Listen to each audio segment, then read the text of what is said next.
Bonjour Sophie Coignard. Bonjour. Et bonjour à vous Romain Gubert. Bonjour. Vous êtes tous deux journalistes au Point et vous venez de publier un livre donc chez Albin Michel, Hubert Huertas y faisait allusion il y a un instant, dont le titre, il faut bien le dire, est assez terrible, l'oligarchie des incapables. Vous dressez un tableau assez...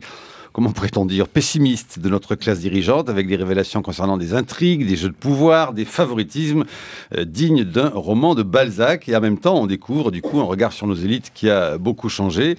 La politique d'aujourd'hui ne serait plus ou n'est plus celle d'avant. Les hommes politiques auraient, qui sait, peut-être perdu le sens de la réalité et réussi, qui par rapport à des réseaux, et beaucoup moins par rapport au mérite ou grâce au mérite. On ne se gêne pas de faire des lois, dites-vous, ad personam, de se montrer accompagné d'amis influents et très riche, de favoriser l'ascension d'un tel, la justice aussi ayant perdu son indépendance.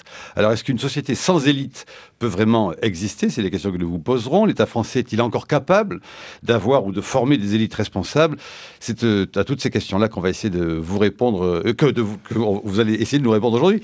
Il y aura la partie débat avec Brice Couturier.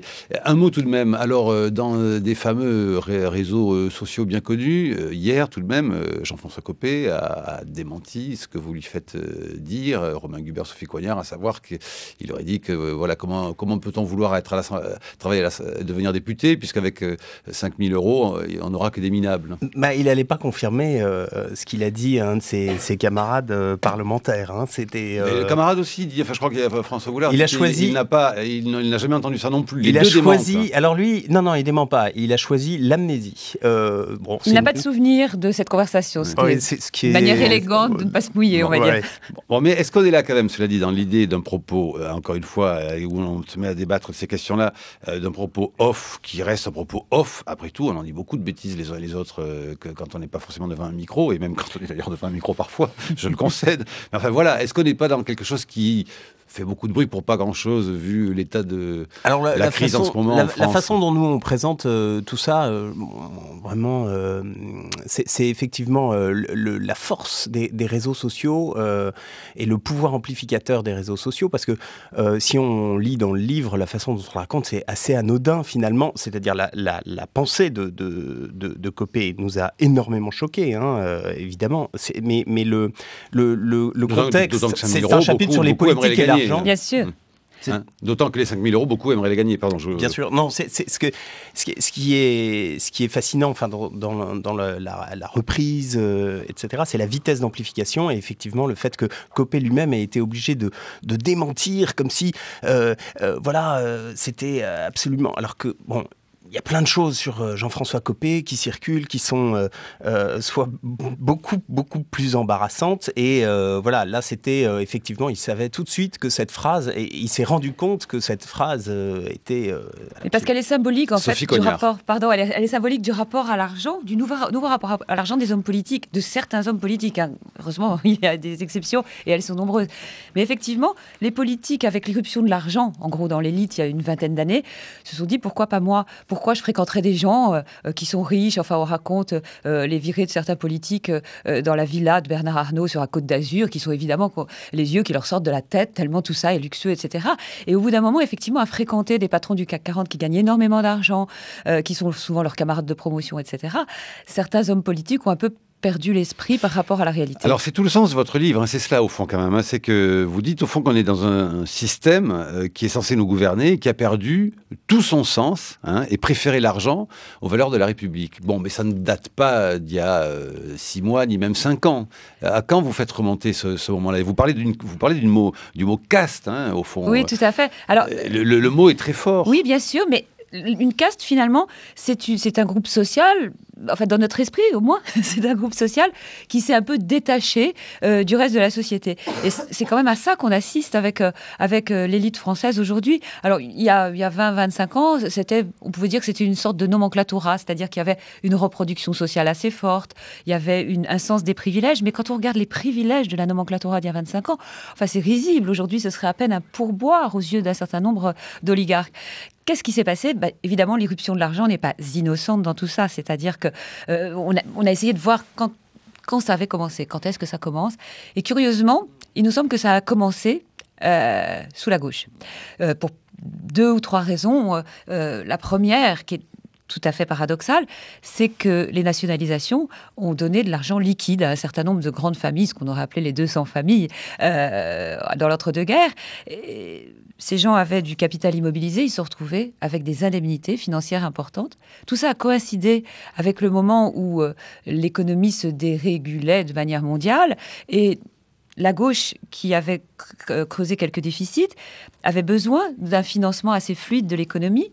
Et on avait des modernisateurs parmi les énarques de gauche, et notamment Jean-Charles Naouri, qui est aujourd'hui un oligarque à la tête de la grande distribution de Casino, était à l'époque le directeur de cabinet de Pierre Bérégovoy, le ministre des Finances. Il a déréglementé les marchés financiers français, etc., et créer les conditions, effectivement, de cet enrichissement qui n'est pas en soi consternant. Ce qui nous a le plus choqué, c'est que dans cette caste, eh bien, il y a l'enrichissement légitime et puis il y a aussi de l'enrichissement sans cause. Romain Gubert. La seconde raison, c'est que l'État est devenu de moins en moins puissant. Et qu'il s'est privatisé. Si on prend les autoroutes ou un certain nombre de missions ont été privatisées. Et donc, ou bradées dans certains cas, et dans le cas précis des autoroutes. Et donc un certain nombre de hauts fonctionnaires ont décidé d'aller faire leur carrière dans le privé. Pourquoi pas, après tout ? Ce qui s'est accéléré, c'est le va-et-vient entre le public et le privé, les parcours qui, effectivement, se sont mélangés. Où il y a 20 ans, puisque vous nous demandez ce qui a changé, il y a 20 ans, on faisait une carrière au service de l'État, avec le sens de l'intérêt général chevillé au corps. On avait des carrières. Le fameux bien commun. Le bien commun. Et voilà. On était formés pour ça, a priori. On était formés pour ça. Et puis, avec l'accélération, effectivement, de ces mutations, et puis la paupérisation de l'État, un certain nombre de gens ont choisi d'aller exercer leur talent dans le privé, puis, pourquoi pas, de revenir dans le public, et ainsi de suite. Et ces va-et-vient ont finalement broyé ce qui faisait le fait qu'on choisissait une carrière au service de l'État, au service du bien commun, et que les repères étaient plus les mêmes. On jouait d'abord sa carrière. Alors on voit, et c'est ce qu'on essaye de raconter, le parcours d'un certain nombre de hauts fonctionnaires qui choisissent une année le privé, puis qui reviennent dans la sphère publique, puis qui repartent, et avec des exigences qui sont tout à fait pécuniaires aussi. Et vous dites qu'il y a alors également quand même l'arrivée des autodidactes qui n'auraient pas forcément les vertèbres aussi bien corsetées que ceux qui sont passés par les grandes écoles. Mais vous dites que ceux qui ont fait les grandes écoles, effectivement, ont aussi perdu au fond le sens de l'intérêt général. Mais vous généralisez tout de même beaucoup. Non, on ne généralise pas, on s'est appuyé. Par exemple, si vous prenez l'annuaire de l'inspection des finances, vous avez 120... Il y a 200 inspecteurs des finances qui ont ce titre. L'inspection des finances, c'est ce corps de l'État qui est chargé d'auditer les finances de l'État.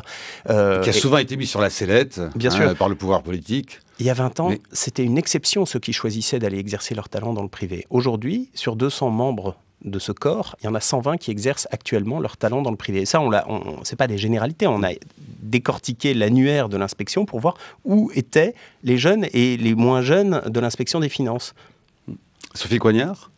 Non, simplement, j'allais effectivement dire que l'inspection des finances, qui est la crème de la crème, les premiers sortis de l'ENA, sont ceux qui choisissent l'inspection des finances. Donc c'est un bon indicateur. Et cet indicateur, effectivement, nous a souvent considéré comme incorruptible.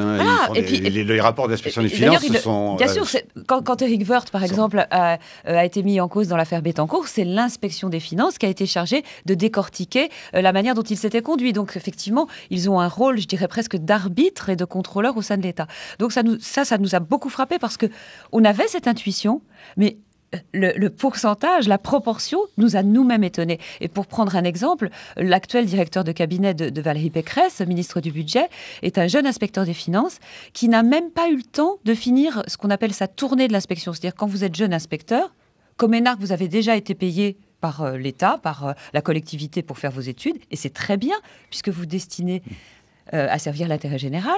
Ensuite, vous faites 3-4 ans de tournée, c'est-à-dire vous allez dans les perceptions de province, etc., voir si la machine fonctionne bien. Oui, c'est un nom que vous dites dans le livre que j'ai oublié à l'instant. Il y a un nom qui est... La tournée. C'est la tournée. Et vous devez quelques années à l'État. Et Sébastien Proto n'a pas eu le temps de faire sa tournée. Et dans l'interstice entre le moment où il a été directeur de cabinet d'Éric Woerth et celui où il a rejoint Valérie Pécresse, il a fait quelques mois à la Banque Rothschild. Et il est de ce point de vue très, très illustratif de ce que sont aujourd'hui les jeunes élites. Alors cela dit, quand vous employez le mot oligarchie, bon, on vous sait coutumière, Sophie Coignard et Romain Gubert, on vous sait, vous aimez bien prendre les mots qui sont généralement accolés à la situation ex-soviétique ou russe, la nomenclatura, l'oligarchie. L'oligarchie, c'est tout de même un mot qu'emploie souvent le Front National pour dénoncer cette situation-là. Le Front National emploie ce mot, je ne sais pas, il parle plutôt de l'établissement, non ? Oui. Je pense que c'est plutôt l'établissement. Le seul qui a dû effectivement employer ce mot, comme dit Clémentine Autain, c'est Mélenchon. Ça fait assez longtemps qu'on a en tête cette idée d'oligarchie, pour tout vous dire, donc je ne pense pas qu'on l'ait copié sur qui que ce soit. Ce qui nous a frappé, c'est effectivement le parallèle entre la situation en Russie et la nôtre. Parce que c'était là-dessus qu'on était parti il y a 25 ans, quand on a écrit avec Alexandre Wickham la nomenclatura française. Et il y a un parallèle que d'ailleurs on n'a pas la compétence ni la vertu d'expliquer, mais il y a un parallèle entre l'évolution des élites soviétiques et l'évolution des élites françaises. C'est-à-dire qu'on est passé du service de l'État un peu arrogant et quelquefois un peu corrompu, il est vrai, à une forme de caste qui est d'ailleurs composée d'individus qui n'ont pas tout à voir. C'est-à-dire que vous avez d'un côté des grands patrons surpayés qui ont quelquefois des comportements, disons, critiquables, qui ne sont jamais remis en cause quand ils ratent. Et puis d'un autre côté, vous dites même qu'ils touchent de l'argent, quoi qu'il arrive, même quand ils ratent, ils sont renommés ailleurs. On parle par exemple du patron d'AXA, qui effectivement voit ses bénéfices divisés par 5 et sa part variable de salaire augmenter. Donc on se demande quels sont les critères du salaire variable pour qu'il continue d'augmenter quand les bénéfices diminuent. Et puis de l'autre côté, vous avez ces hauts fonctionnaires. On pense par exemple au patron de l'agence du médicament qui a laissé le Mediator en vente pendant très longtemps. Alors il n'est pas le seul, il y en a eu d'autres avant lui, mais plus la crise augmentait, plus il était quand même urgent de le faire. Et qui a été immédiatement, alors lui aussi c'est un grand mandarin de la République, il est membre du Conseil d'État, et qui a été recasé en quelques semaines comme secrétaire général de l'Éducation nationale. Il y a une forme d'impunité qui nous a beaucoup, beaucoup surpris et qui contribue évidemment à ce que les élites n'aient pas le sens du réel. Mais vous allez jusqu'au tous pourris ? Non, c'est pas du tout notre intention. Je pense que ce sera Brice Couturier devrait vous interpeller sur le débat sur ce thème-là. C'est absolument pas notre intention. Nous, on a toujours, on considère qu'une élite est nécessaire pour emmener un pays. Il y a besoin de chefs d'entreprise, il y a besoin de responsables politiques. C'est le comportement. La légitimité d'une élite, c'est sa vertu, sa légitimité tient au fait qu'elle ait des comportements vertueux. Donc on n'est pas dans du tout. D'ailleurs, on fait un tableau d'honneur de certains. Enfin, un tableau d'honneur, l'appellation est un peu. Mais si vous voulez, on raconte que par exemple des gens comme Xavier Muscat, qui lui a choisi une carrière au service de l'État, puis à la direction du Trésor, aujourd'hui à l'Élysée. On peut ne pas être d'accord avec ses idées, mais peu importe, il sert l'intérêt général. Jean-Pierre Jouyet, Augustin de Romanet, enfin, il y a un certain nombre, le patron de l'inspection des finances, Jean Basser, qui vient de prendre la présidence de Pôle emploi, il y a des hauts fonctionnaires qui restent. Et alors, ils sont la risée de leurs petits camarades qui, eux, ont choisi des carrières bien plus rémunératrices. Et à 8h17 en chantant, n'est-ce pas, Brice Couturier, désormais je vous promets rien là-dessus. Petit rock, Brice. Votre chronique, donc je rappelle, nous recevons Sophie Coignard, Romain Gubert, l'oligarchie des incapables chez Albin Michel. Votre chronique, Brice, la photosélite, point d'interrogation ? Ben oui, écoutez, pour Raymond Aron, dans les années 50, dans son fameux cours, pour Raymond Aron, l'une des caractéristiques des sociétés industrielles démocratiques, c'était que, je le cite, les pouvoirs spirituels ou intellectuels, politiques et économiques, y sont séparés. Il y a dissociation des pouvoirs. Et il ajoutait, les groupes qui exercent ces trois sortes de commandements sont en rivalité permanente. Eh bien, 40 ans plus tard, dans La faute aux élites, ce que Jacques Julliard écrivait à propos de ces mêmes élites, mais françaises, cette fois contredit largement ce modèle. Je cite Julliard. « Quiconque a vécu aux États-Unis sait qu'il coexiste des lieux de pouvoir autonomes au sein de la politique, de la finance, des médias, de l'université. Certes, ces milieux ne s'ignorent pas entre eux, mais ils ne fusionnent pas non plus. Il en va différemment en France. Le tout Paris, expression vieillie pour une réalité toujours vivante, désigne un firmament de la célébrité où la politique, la banque, l'aristocratie, la spiritualité, l'art, la littérature, les affaires, la chanson, les médias, le grand banditisme, l'université, le sport se rencontrent, échangent des impressions, des politesses, des idées, des adresses, des services, des femmes, des informations et des positions sociales. Ainsi, poursuivait Julliard, se constitue un réseau continu de connivence reliant entre eux les sommets des pyramides contiguës de hiérarchies professionnelles distinctes. Fin de citation. L'un de nos mots français était ainsi nommé avec humour et pertinence. En France, les élites, dirigeants politiques, haute administration, monde des affaires, journalistes et présentateurs vedettes, loin d'être en état de rivalité permanente, comme le disait Aron, fusionnent au sommet. C'est bien pourquoi elles éprouvent le besoin de se concentrer dans 3 ou 4 arrondissements de Paris. La solidarité des intérêts de carrière dicte un besoin de proximité géographique. Second problème, cette super-élite polyvalente est parvenue à bloquer son propre renouvellement en s'auto-reproduisant par le mariage endogame et en manipulant au service de ses enfants les sommets de la méritocratie républicaine. Elle s'est muée en nouvelle aristocratie. Or, comme l'avait fort bien relevé Tocqueville, le peuple français ne tolère les privilèges des aristocrates que dans la mesure où il accepte aussi la dure loi des loteries. C'est-à-dire s'il conserve un espoir même minuscule d'y faire accéder un jour ses enfants ou de gagner lui-même le gros lot. Troisième problème, l'argent. Vous écrivez, Sophie Coignard et Roman Guibert, que notre super-élite, autrefois attachée surtout à ses statuts et aux symboles de son pouvoir, comme toute aristocratie, n'hésite plus depuis une vingtaine d'années à déroger pour s'en aller faire du fric dans le privé. C'est le monde de la finance, celui qui s'est engouinfré avant la crise, qui donne désormais le ton. Et l'élite s'aligne désormais sur la hiérarchie de valeurs qui régit ce monde-là. Celui qui n'a pas sa Rolex à 50 ans a raté sa vie, comme disait Séguéla. Vous faites une véritable fixation, tous les deux, sur les inspecteurs des finances, révélant au passage que la majorité d'entre eux ont préféré partir pantouflés dans le privé, où leurs compétences, certes, mais aussi leurs connaissances intimes de la mécanique financière de l'État sont achetées à prix d'or.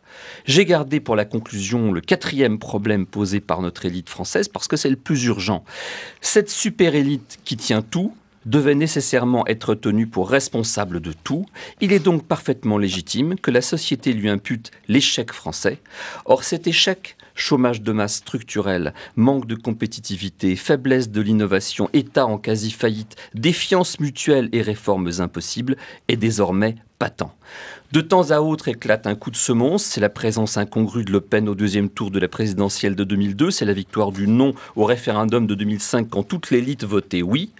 Qui sait par quel biais s'exprimera cette année l'exaspération croissante de la société envers une aristocratie dont non seulement la direction s'est révélée erronée, mais dont les intérêts particuliers semblent bien avoir pris le pas sur l'intérêt général. Questions et objections sur la page de la chronique de Brice Couturier, France Culture.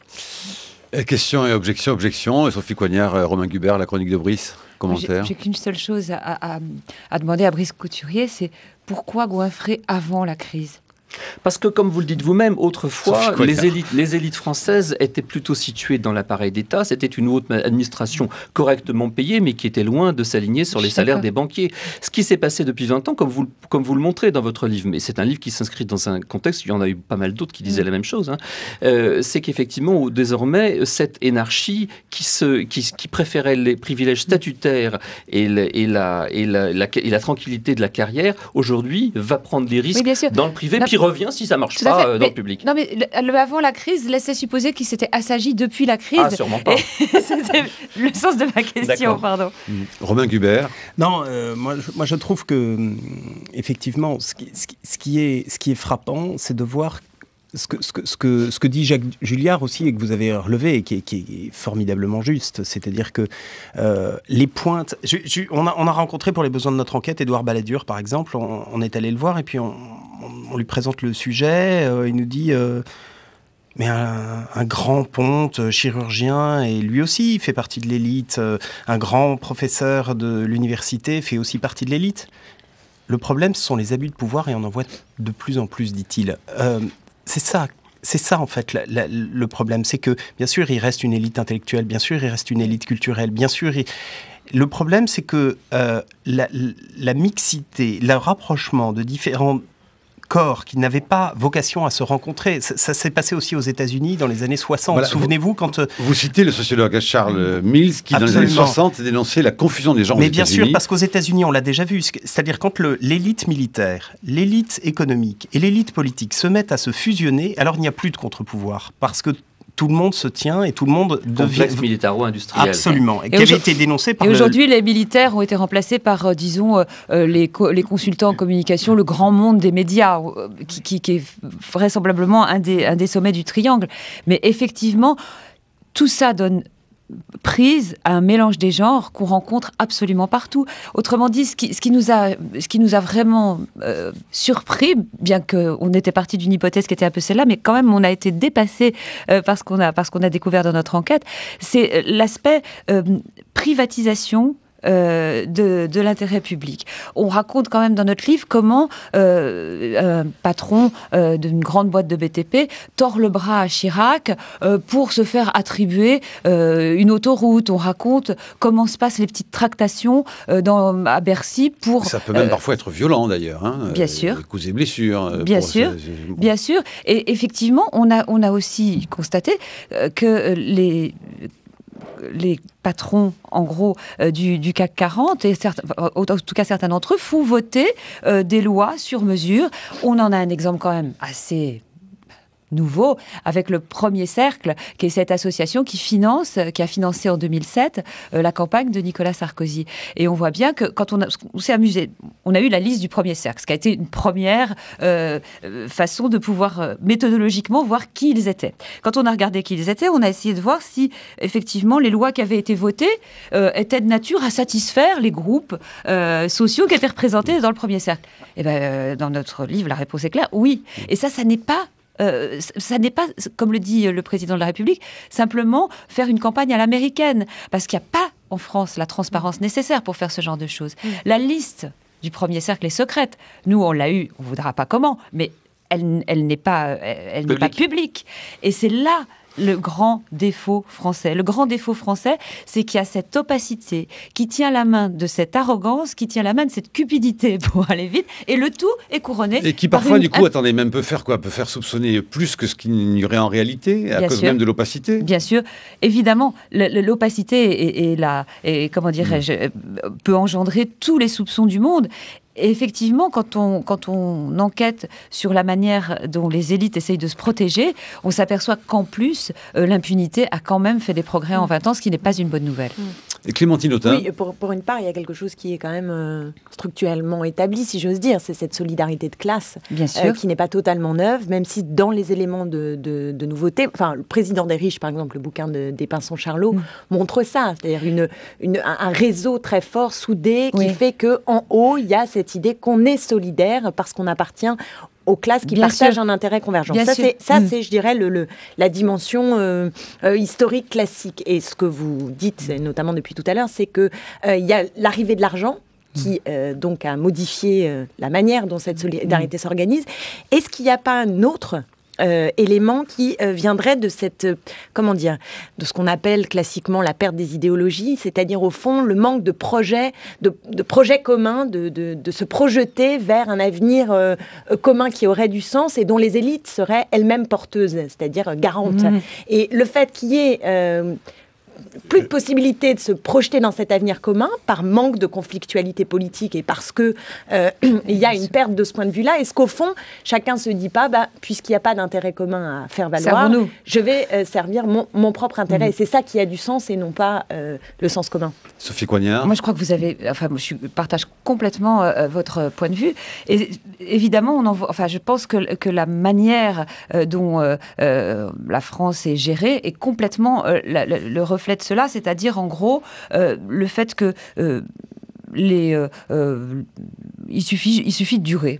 En gros, aujourd'hui, être au pouvoir, c'est durer. C'est vrai dans une entreprise, c'est vrai dans une carrière de magistrat, et c'est vrai en politique. On raconte dans notre livre une histoire que moi je trouve absolument terrifiante, c'est quand Francis Mer, c'est donc un grand patron, il a été patron de la sidérurgie, et il est nommé en 2000, donc il est nommé en 2000, il est nommé en 2002 quand Chirac est réélu ministre de l'économie et des finances.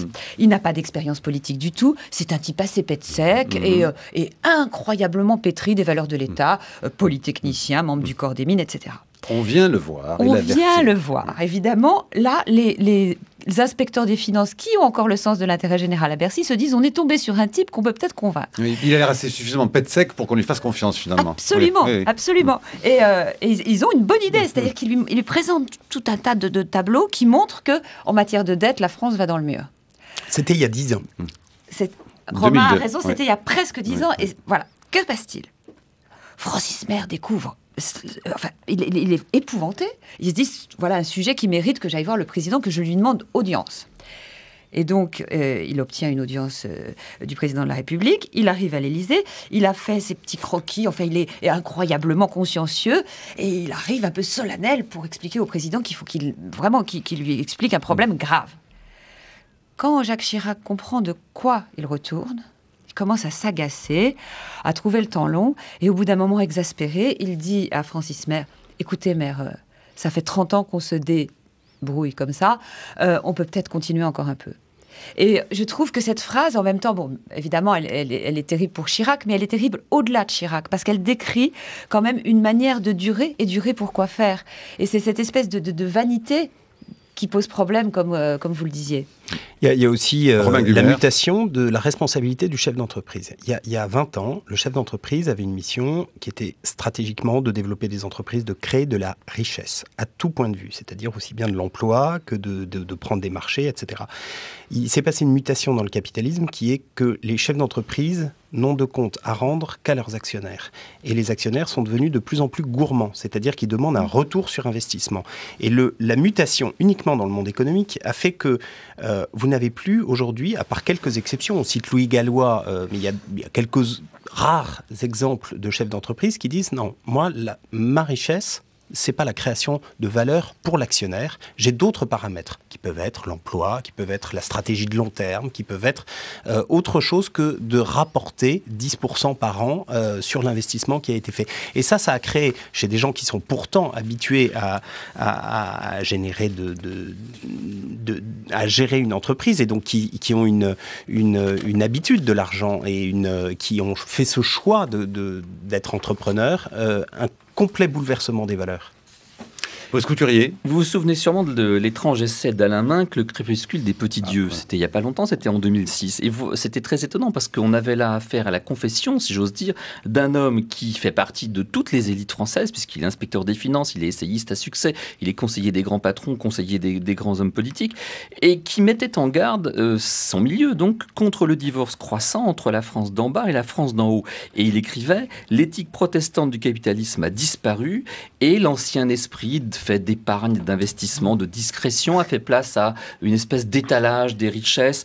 Bref, l'élite s'est convertie aussi à une certaine forme d'hédonisme individualiste qui est celui de toute la société depuis mai 68. Donc quelque part, elle reflète les valeurs de la société. Mais Minck mettait en garde quand même en disant... Et là, c'est amusant parce que dans le point qui sort aujourd'hui, il y a une interview de Minck, et il vous reproche que vous ne fassiez pas suffisamment de comparaison internationale, parce qu'il dit que ce qui se passe aux États-Unis en particulier ou en Grande-Bretagne, ça vaut bien ce qui se passe en France et c'est peut-être pire.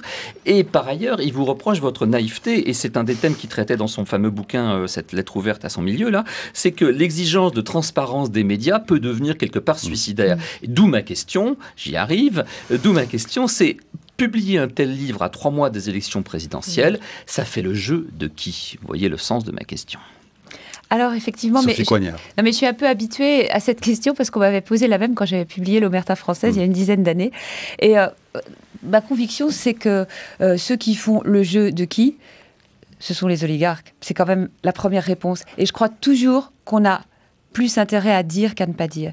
Et que ce que je souhaite et ce que Romain souhaite, c'est quand même que cette histoire de comportement des élites, cette histoire d'accaparement, cette histoire d'impunité, cette histoire d'exemplarité, enfin finalement ce qu'on demande c'est le retour de l'exemplarité. Tout le monde sait, tous les psychologues de la planète expliquent que l'exemple vient du haut. Qui soit juste représentative des valeurs dominantes de la société. Notre société est hédoniste et individualiste. Bien sûr, on a les élites qu'on mérite, c'est ça que vous voulez dire. Bah oui. Certes, mais est-ce que cette erreur, fut-elle collective, n'est pas une erreur qui risque de nous entraîner bien loin et dans un paysage que finalement nous ne voulons pas malgré nous. C'est un petit peu ça qu'on veut dire. Et très sincèrement, ce qui nous chagrine, je crois, avec Romain, c'est notamment que toutes ces histoires-là ne soient jamais des objets de débat politique et qu'on laisse les invectives à des partis extrémistes, à des personnalités extrémistes, mais et que vous ce ne soit les renforcez jamais pas en allant dans leur sens. je crois que l'idée, on peut dire ça. Notre pari, c'est justement d'essayer de faire l'inverse. Par ailleurs, vous dites qu'Alain Minc avait tout vu déjà et disait attention, d'une certaine manière, Nicolas Sarkozy n'a pas dit autre chose. En 2007, il dit « Je vais faire une république irréprochable ». Est-ce que les choses se sont améliorées? Non. Donc le constat, il le fait. Même s'il y a cet aveuglement de cette caste, de cette élite vis-à-vis de ce dévoiement, de ce déshonneur presque. Ils le savent. Ils le savent. Et c'est aussi une des raisons pour laquelle cette cupidité s'est accélérée aussi. Ça va pas durer. On commence notre livre par ça. C'est Jean Perlevade qui est devenu, qui a été conseiller de Pierre Mauroy à Matignon, qui a dirigé le Crédit Lyonnais, qui aujourd'hui est banquier d'affaires. Ça ne va pas durer. Le nihilisme, c'est ça, c'est se servir pendant qu'il est temps.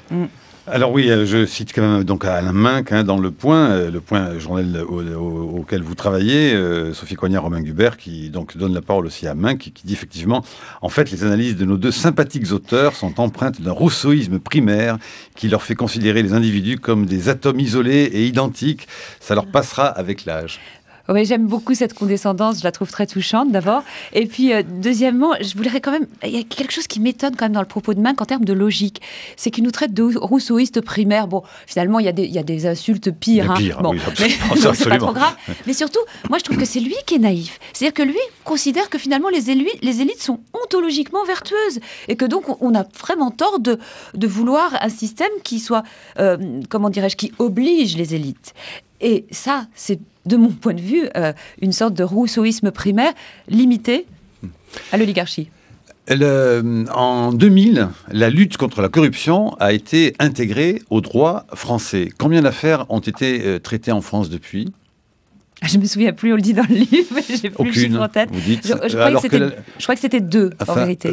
Écoutez, alors que l'Allemagne a prononcé 40 condamnations, l'Italie 39, les États-Unis 88, et que le pôle financier de Paris, chargé des affaires de délinquance en col blanc, enregistre de moins en moins d'affaires chaque année depuis 2006, vous dites au fond que le système, vous notez que le système judiciaire français est considéré comme l'un des plus efficaces en Europe, et que dans le même temps, il ne travaille quasiment pas, il ne condamne quasiment pas. Les moyens des juges financiers sont de moins en moins importants. Ils auraient dû se développer, ne serait-ce que, non pas parce qu'il y a... C'est vers la page 214, Brice. Non pas parce qu'il y a forcément plus de corruption, mais parce que le monde économique est devenu tellement important que justement les juges financiers devraient avoir un des moyens qui se sont développés. Et par ailleurs... Mais qu'est-ce qui s'est passé là? Ce sont les juges qui ont changé d'attitude ou le pouvoir qui n'est plus le même? C'est plus jamais ça. Souvenez-vous du moment où le juge Van Ruynbeck va perquisitionner au Parti socialiste. C'est une espèce de choc terrible. Il a osé. Et là, il y a eu toute une série d'affaires politico-financières à la fin des années 80, au début des années 90. Et là, on a interrogé pas mal de magistrats qui sont quand même dans les affaires chaudes et qui nous ont dit, on a vraiment senti que là, le pouvoir politique, et j'allais dire de gauche comme de droite, s'est dit, ça suffit, ça va bien. Le pouvoir des juges est devenu un sujet polémique. Les juges, qui ont été considérés comme des héros modernes dans un premier temps, sont devenus des empêcheurs de gouverner en rond. Et à partir de ce moment-là, on a inventé une sorte de lasagne de lois, de dispositifs qui aboutissent au fait que c'est très difficile aujourd'hui, pour des tas de raisons qu'on évoque dans le livre, de travailler correctement quand on est juge financier. Et jusqu'à l'idée aussi que, par extension, on ait voulu supprimer le rôle du juge d'instruction. Bien sûr, c'est l'aboutissement. Mais prenez, juste un exemple, le gendarme de la bourse, l'autorité des marchés financiers.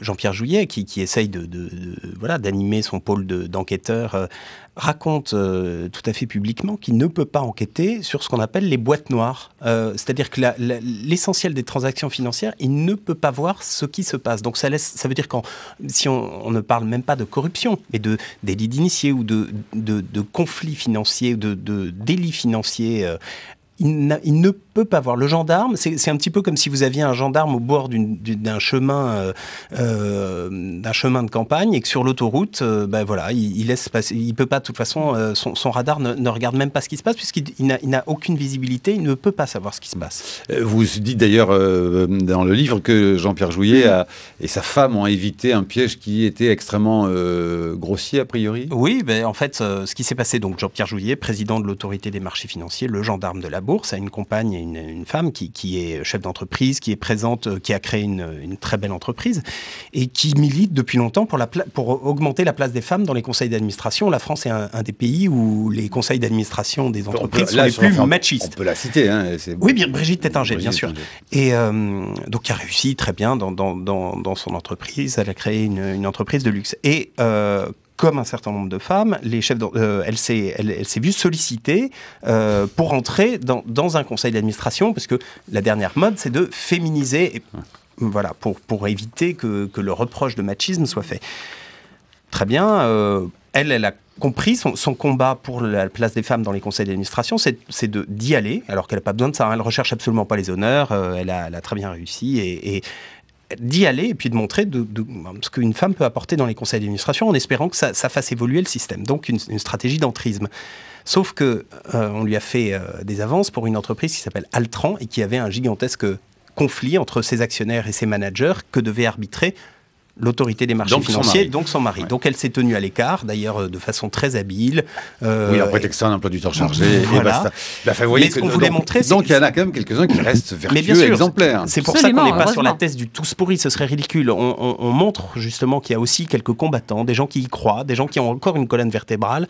Et heureusement d'ailleurs, c'est pour ça qu'on espère avec ce bouquin montrer que il y a des solutions qui ne soient pas simplement d'aller dire tous pourris, mais justement qu'il y a un sens commun qui doit être réhabité, l'élite et ceux qui dirigent. Alors justement, pour aborder la dernière partie de l'émission, qu'est-ce qu'il y aurait selon vous à faire et quel type de réforme y a-t-il au fond aujourd'hui à mener par rapport justement à la formation des élites? Encore une fois, donc l'idée n'est pas d'être anti-élite, mais c'est de se dire que si les élites sont formées à quelque chose et au bien commun, mais que ça fonctionne comme ça. Mais qu'il faudrait-il faire? Au cœur de notre enquête, on a été voir beaucoup de on a souvent voulu réformer l'ENA. Voilà. Vous le racontez, pendant toute ma scolarité, on ne m'a jamais dit ce que c'était que la déontologie, on ne m'a jamais appris ce que c'était que la mission d'intérêt général, etc. C'était comme une évidence. Alors oui, c'était peut-être une évidence dans les années 50, dans les années 60, mais il n'est pas illégitime de dire à des jeunes brillants, qui sortent, plutôt que de leur... il faut aussi leur faire des cours de ce que c'est que le conflit d'intérêts, de leur apprendre les limites. L'autre chose, c'est qu'il existe des outils. La commission de déontologie... A priori, ça ne se devine pas tout seul. C'est bien que les choses soient... Mais dans l'esprit français, c'était ça. C'est-à-dire qu'on n'allait quand même pas parler de choses aussi vulgaires à l'ENA que de déontologie, que de conflits d'intérêts, etc. Et ça, effectivement, Romain a raison. Plusieurs de nos interlocuteurs qui sont passés par l'ENA nous ont dit, mais en fait, ça allait de soi. Pour revenir à l'ENA, parce que c'est quand même la question centrale de votre bouquin en réalité, c'est effectivement l'ENA cristallise tous les reproches qu'on peut faire à la caste française, à l'aristocratie, je disais. Parce qu'elle est peuplée d'enfants qui sont eux-mêmes issus de ce milieu en réalité. En fait, notre système était tolérable tant qu'il était fondé sur le système de la méritocratie républicaine. C'est-à-dire que les enfants du peuple pouvaient éventuellement, en travaillant dur, accéder aux grandes écoles et donc à l'élite. Ce qui s'est passé, c'est que, comme vous le montrez très bien dans votre bouquin, du reste, la caste a détourné à son service le service public Elle s'adresse, elle contourne la carte scolaire. Il y a un truc fort bien dans votre bouquin, vous expliquez qu'il y a au cabinet du ministre de l'Éducation nationale une cellule spéciale chargée de placer dans les bons lycées parisiens les enfants de l'élite, ce qui est un scandale évidemment ambulant. Il y a certains hôpitaux qui sont réservés et pareil à l'élite. Donc elle a, au nom du service public, en fait, elle l'a trusté à son propre service et surtout elle s'auto-reproduit. Et l'ENA est le lieu de cette auto-reproduction. Donc l'ENA cristallise tous nos problèmes parce qu'effectivement c'est le lieu où cette élite autrefois en renouvellement permanent est devenue auto-reproduite, et c'est aussi le système de cette polyvalence générale qui est le cas de notre élite française, où on peut passer effectivement du service de l'État qui exige un certain nombre de vertus à celui du privé qui en exige de tout autre, et puis où on peut comme ça se promener à l'intérieur des différentes pyramides de l'élite française en retombant toujours sur ses pieds, même, et c'est ça qui est la grande caractéristique de notre élite française par rapport à celle des anglo-saxons, c'est que dans les pays anglo-saxons, quand on échoue, on est exclu. En France, il n'y a pas de problème. C'est ce qui très sincèrement, c'est une des principales objections qu'on a à faire au système actuel, c'est que ce n'est pas possible et pas tolérable qu'une élite soit non seulement dans un carré VIP ou de l'hôpital à l'école en passant par la cellule fiscale, elle a des parcours pour elle, des parcours d'exception, et d'autre part, quand elle échoue, eh bien, rien ne se passe. Le coup d'œil de Thomas Cluzel à 8h44 sur un hebdomadaire concurrent et néanmoins ami du Point, l'Express, Thomas. Avec cet article donc intitulé Francs-maçons, comment ils manipulent les candidats. Car à ceux qui se demandent si les francs-maçons jouissent encore d'une forte influence électorale en France, eh bien, le grand maître du Grand Orient de France apporte, lui, une réponse très claire. Les candidats à l'élection présidentielle, dit-il, se précipitent avec enthousiasme pour prendre la parole dans nos temples. Alors pourquoi cet empressement ?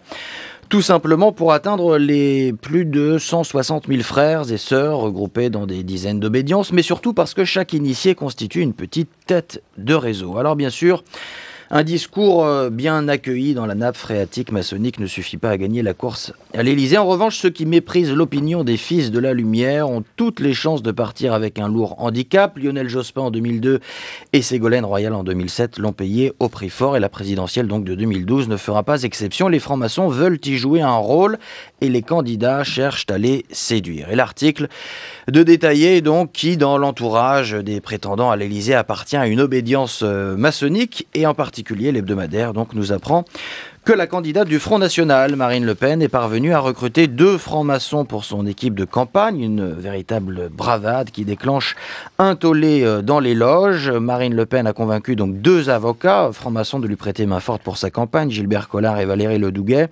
Une prise extraordinaire puisque Jean-Marie Le Pen demandait du temps où il présidait le Front National la disparition pure et simple de toutes les obédiences maçonniques, et il y a encore une dizaine d'années, le Grand Orient de France exigeait lui l'interdiction du FN, c'est dire si les 2 ralliements à la candidate frontiste ont fait l'effet d'une bombe dans le monde maçonnique. Le coup d'œil de Thomas Cluzel, vous connaissez bien la question, Sophie Coignard, un commentaire là-dessus ?